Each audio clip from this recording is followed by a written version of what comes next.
రోజులు కావస్తుంది వివోఏలు నిరవధిక సమ్మెలోకి దిగి రాష్ట్ర వ్యాప్తంగా వివోఏల సమస్యలు ఎక్కడ వేసిన గొంగడి అక్కడే అన్న సందంగా గత 2 సంవత్సరాల క్రితం ఇదే ఎంఆర్ఓ ఆఫీస్ దగ్గర టెంట్ వేసుకొని 45 రోజులు సమ్మె చేస్తే ఆ టెంట్ వద్దకు కాంగ్రెస్ నాయకులు వచ్చి మాకు వివోఏలు ప్రభుత్వ ఉద్యోగులుగా గుర్తించాలి, మీరు చాలా కష్టపడుతుర్రు, ప్రభుత్వానికి ప్రజలకు అనుసంధానంగా పేద ప్రజలతోటి డాక్రా మహిళలుగా డాక్రా సంఘాలుగా 15 మందిని ఒకటి చేసి మీరు గ్రూపులు కట్టించి వాళ్ళ ద్వారా పొదుపు చేసి వాళ్ళకు లోన్లు ఇప్పించి కుటీర పరిశ్రమలు పెడుతుర్రు అని చెప్పి మీకు మద్దతుగా కాంగ్రెస్ పార్టీ ఉంటుంది.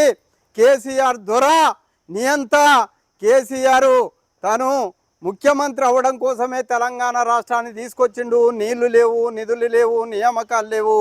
కేసీఆర్ తెలంగాణ రాష్ట్రం ఏర్పడితే ప్రతి ఒక్కరిని పర్మనెంట్ చేస్తానా అన్న హామీని గాలికి వదిలేసిండని ఆనాడు కాంగ్రెస్ నాయకులు కళ్ళబొల్లి కబుర్లు చెప్పి మా టెంట్ల వద్దకు వచ్చి మాకు వివోఏలను పర్మనెంట్ చేస్తాం మా ప్రభుత్వం కనుక వస్తే అని చెప్పి అసెంబ్లీ సాక్షిగా ఇదే సీతక్క గారు మన ఉప ముఖ్యమంత్రి బట్టి విక్రమార్క గారు అసెంబ్లీలో మాట్లాడిన మాటలను ఇప్పుడు అధికారంలోకి వచ్చి 2 సంవత్సరాలు గడిచిపోయి 3వ సంవత్సరంలోకి అడుగు పెడుతున్నా కనీసం వివోఏల పట్ల వివోఏల సమస్యల పట్ల కాంగ్రెస్ ప్రభుత్వానికి చెవిటోని ముందల శంఖముదిన తీరుగా మేము ఎన్నో రకాలుగా కలెక్టర్ గారికి వినతి పత్రాలు ఇచ్చాం, మినిస్టర్లకు వినతి పత్రాలు ఇచ్చాం, సీఎం గారి దృష్టికి తీసుకెళ్ళాం.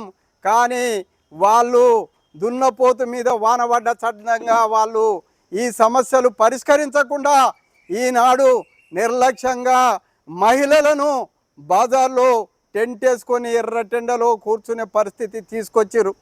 అయ్యా రేవంత్ రెడ్డి గారు ప్రభుత్వంలోకి రాకముందు మీరు ఏదైతే హామీలు ఇచ్చారో ఆ హామీలను నెరవేర్చమని అడుగుతున్నాం. మన యొక్క చట్టాలే చెప్తున్నాయి.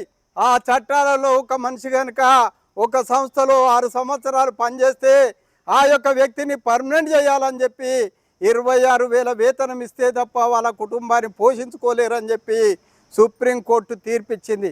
మేము చట్టాలను ఇంప్లిమెంట్ చేయమంటున్నాం. అయ్యా మీరు మనుషులే, మేము మనుషులమే, అందరికీ ఉన్నది ఒకే నోరు ఒకే పొట్ట.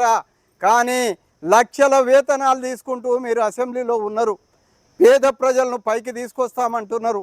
మేము మహిళలము 10th క్లాస్ నుంచి డిగ్రీ వరకు ఆడవాళ్ళు చదువుకొని ఈ యొక్క ఉద్యోగం వివోఏలుగా గ్రూపులు కట్టిస్తూ ఆ లెక్కలు చేస్తూ ఆ లెక్కలలో ఒక్క సున్నా కనుక మిస్టేక్ అయితే 10,000 1,00,000 అవుతుంది, 1,00,000 10,000 అవుతుంది.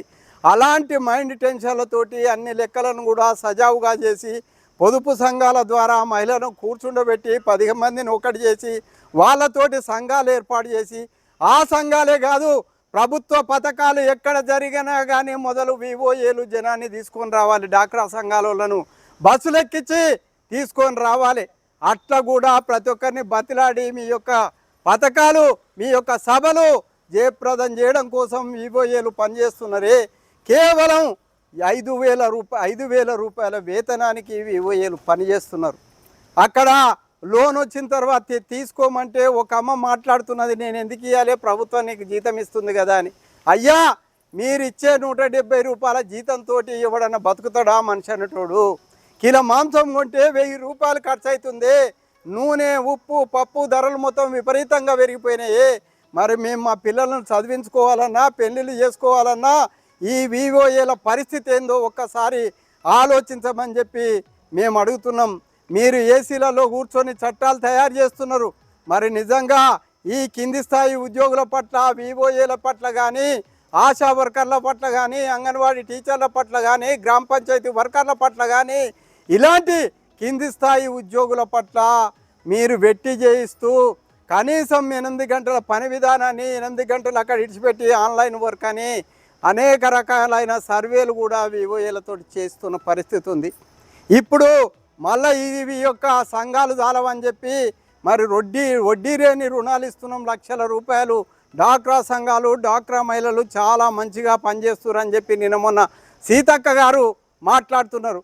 మరి ఆ సంఘాలు కట్టించిన వాళ్ళ పరిస్థితి దీపం కింది చీకటిలాగా వాళ్ళు అందరికీ కొవ్వొత్తిలాగా వెలుగు నింపుతూ పేద ప్రజల జీవితాల్లో సంఘాలు పెట్టించి బర్రె లోన్లు ఇప్పించి గొర్రెల లోన్లు ఇప్పించి కుటీర పరిశ్రమలకు ఇచ్చి గిర్నీలకు ఇప్పించి అనేక రకాలుగా ప్రజల జీవితాల్లో వెలుగు నింపి 5,000 జీతాన్ని తీసుకొని తాగుబోతు భర్తలు వచ్చి డాక్రా గ్రూప్ల కాడ తిడుతుంటే నానా మాటలు పడుతూ వాళ్ళతోటి ఖచ్చితంగా సమయానికి డబ్బులు కట్టిస్తూ కోట్ల రూపాయల వ్యయాన్ని బ్యాంకుల ద్వారా ప్రజలకు చేరవేస్తున్న ఈ వివోఏల జీవితాల్లో చీకటి మాత్రమే మిగిలింది.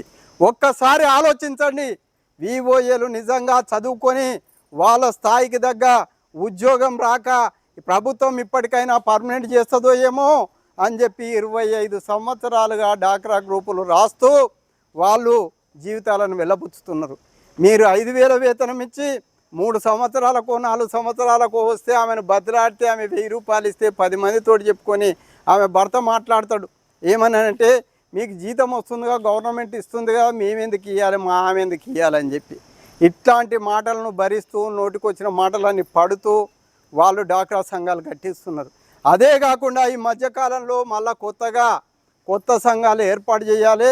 మీరు డాక్రా సంఘాలను 14 సంవత్సరాల నుంచి 18 సంవత్సరాలున్న యువతులను తీసుకొచ్చి మళ్ళా కొత్త గ్రూపులు కట్టించాలని చెప్పి మేము పాస్ చేసారు. ఆ యొక్క కొత్త సంఘాలలో 14 సంవత్సరాలు ఎవరు ఉంటారండి? చదువుకునే వాళ్ళు పిల్లలు ఉంటారు. 10th క్లాస్ నుంచి ఇంటర్ డిగ్రీ చేసే పిల్లలు. ఆ చదువుకునే పిల్లలకు ఆ చదువుకే జీతభత్యాలు లేక తల్లిదండ్రులు ఇబ్బందులు పడుతున్నారు. కానీ వాళ్ళను కూడా తీసుకొచ్చి మీరు సంఘాలు చేర్పించాలని చెప్పి క్లాసులు పెట్టి మీటింగులు పెడుతున్నారు. కాబట్టి ఒకటే ఆలోచన మేము మా యొక్క డిమాండ్స్ ఒకటే. 25 సంవత్సరాలుగా సెర్పులో మేము పనిచేస్తున్నాము. ఆ సెర్పు ఉద్యోగులుగా మమ్మల్ని గుర్తించమంటున్నాము. మేము చేసే పనిని పర్మనెంట్ చెయ్యమంటున్నాము. మేము కాంట్రాక్టర్లం కాదు, కాంట్రాక్ట్ బేసింగ్ కింద పనిచేస్తలేము. కాబట్టి 25 ఏళ్ళ మా యొక్క సర్వీస్ను మీరు ప్రభుత్వం గుర్తించి మమ్మల్ని ఉద్యోగస్తులుగా గుర్తించి 26,000 వేతనాన్ని కేటాయించి కనీసం వివోఏలు వృద్ధాప్యంతో రోగంతో నొప్పితో చనిపోతే వాళ్లకు 10 లక్షల బీమా సౌకర్యాన్ని ఆంధ్రప్రదేశ్ రాష్ట్రంలో తెలుగుదేశం ప్రభుత్వం చంద్రబాబు నాయుడు ఇస్తున్నాడు. అలాంటి సౌకర్యాన్ని మన తెలంగాణలో కూడా ఇవ్వవలసిందిగా కోరుతూ ఉన్నాం. కాబట్టి వీళ్ళకు రోగం వస్తే నొప్పి వస్తే ప్రైవేటు ఆసుపత్రిలో వాళ్ళు చూయించుకొని లక్షల ఫీజులు కట్టలేకపోతున్నారు. కాబట్టి వాళ్ళకు కూడా ఈఎస్ఐ సౌకర్యాన్ని కల్పించమంటున్నాం. హెచ్ఆర్ పాలసీని వర్తింపజేయమంటున్నాం.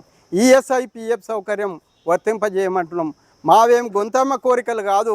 కనీసం ప్రభుత్వం గుర్తించి ఆ 26,000 కాకపోతే ఎంత ఇస్తారో అసెంబ్లీలో ప్రకటించమని చెప్పి మేము ప్రభుత్వాన్ని డిమాండ్ చేస్తున్నాం. ఖచ్చితంగా మా 13 రోజులుగా సమ్మె చేస్తుంటే ఏ ఒక్క అధికారి కానీ, ఏ ఒక్క రాజకీయ నాయకుడు కానీ, మినిస్టర్ గారు కానీ మా టెంట్ల వద్దకు వచ్చి చర్చలు జరిపి మీ కోరికలు ఎందుకమ్మా, ఎందుకు మీరు టెంట్ వేసుకొని కూర్చున్నారు, 13 రోజులు గడుస్తుంది, ఇగో మీ న్యాయమైన డిమాండ్లు ఇవి పరిష్కారం చేస్తాం, ఇంకా లేకపోతే ఇంకా కొన్ని పరిష్కారం ఉంటే మేము ప్రభుత్వం దృష్టికి తీసుకుపోయి పరిష్కారం అయ్యేటట్లుగా చూస్తామని చెప్పి అధికారులు కానీ ప్రజాప్రతినిధులు కానీ హామీ ఇచ్చిన పరిస్థితి లేదు.